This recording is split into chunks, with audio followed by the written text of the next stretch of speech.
Ang sarap. Ang sarap naman. Sarap. Walang halong eme. Hi guys, kain tayo. Kakainin ko nga pala ngayon guys ay kanin with ulam. Ang ulam po natin ay tapa chicken flakes. Buksan na natin. Ayan, talagang silyado siya. Kaya safe yan pag dumating sa inyo.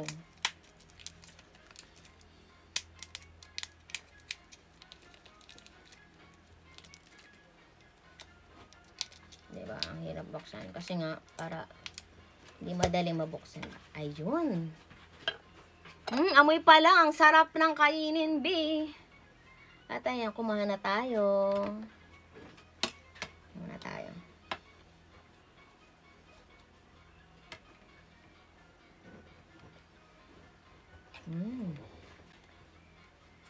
Wow. Ito ulam ko ngayon, guys. Tikman natin. Ang sarap din. Maganda dito guys, halal na to. Okay?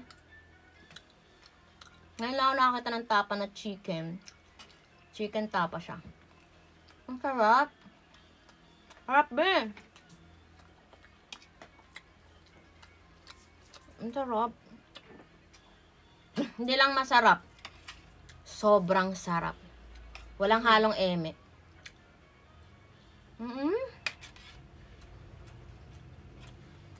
Harap. Tsaka kahit konti lang kainin mo, kahit konti ulam lang, napakalasa niya.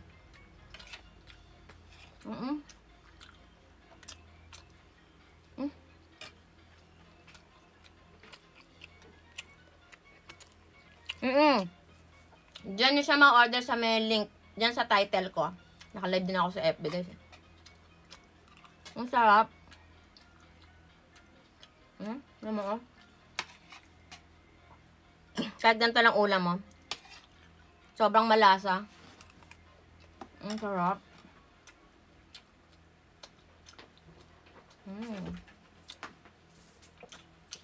Ang sarap be. First time kong kumain ng tapa na flakes na nasa bote. Madalas ko kasi nakakain chicken pastel eh.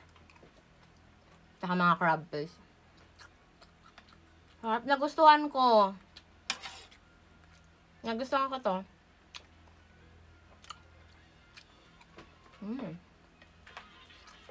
Ang dami pa oh. Ang dami ng laman.